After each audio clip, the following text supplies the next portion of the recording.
Like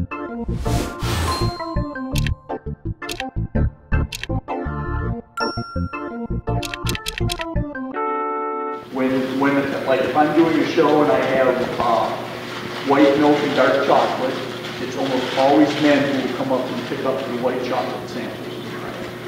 And most of the people that I know who like white chocolate are men. So there are some women.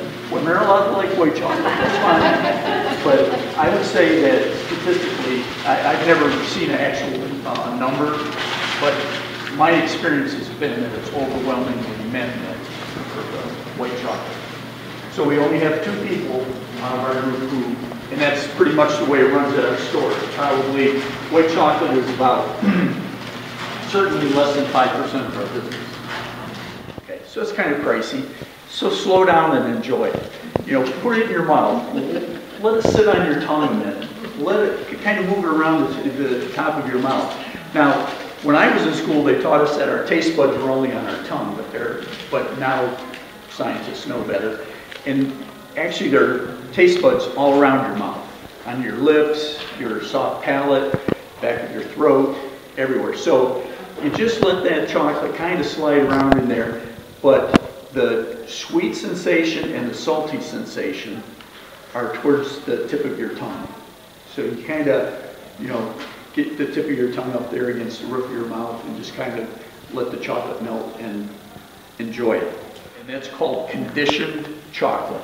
So that's what we start out with in the morning.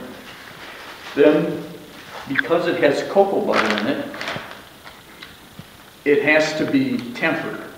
So we have equipment that electronically controls the temperature, and we bring the temperature down slowly while stirring it, and we bring it down to between 90 and 93 degrees.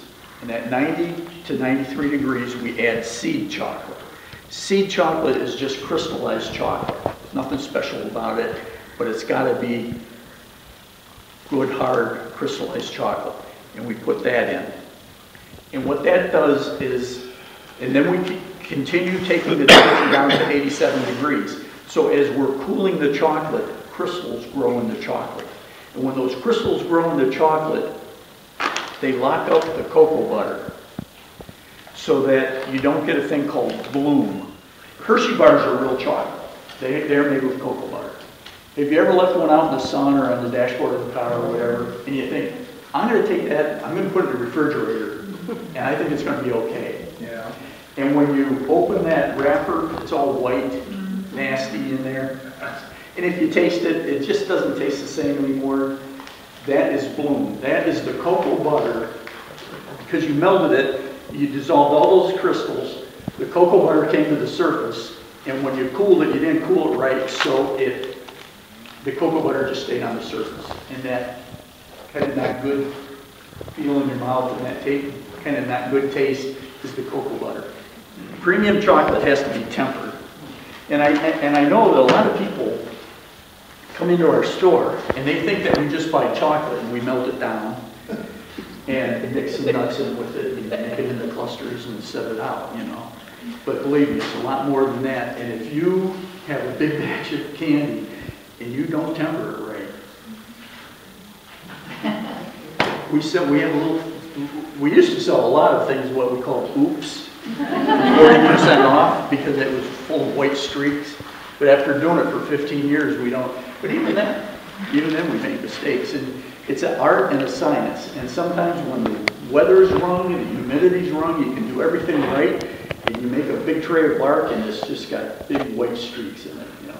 So we break it up and sell it at a discount. Yes. Now, I actually had never held a cocoa bean before, and one of the librarians brought this in. That's not the bean, that's the pod. But so the bean is inside, right? The seed's inside. Yeah. And goo. There's goo and beans in there. Yeah. Can we pass this around? Sure. It's kind of waxy feeling. It's kind of a weird thing. Yeah. Where does this come from? Caribbean. Chocolate, cocoa, and it's the cacao is No, I meant this thing. Where did Yeah. Well, I mean, it comes from the tropics. Okay. 20 degrees north or 20 degrees south of the equator. It only grows in the tropics.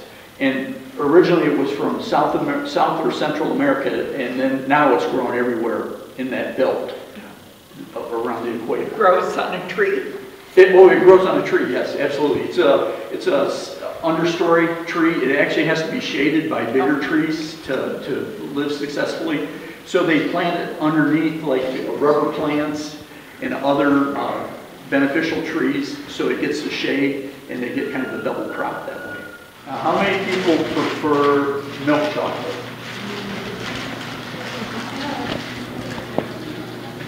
Okay, that's about 7 out of the group.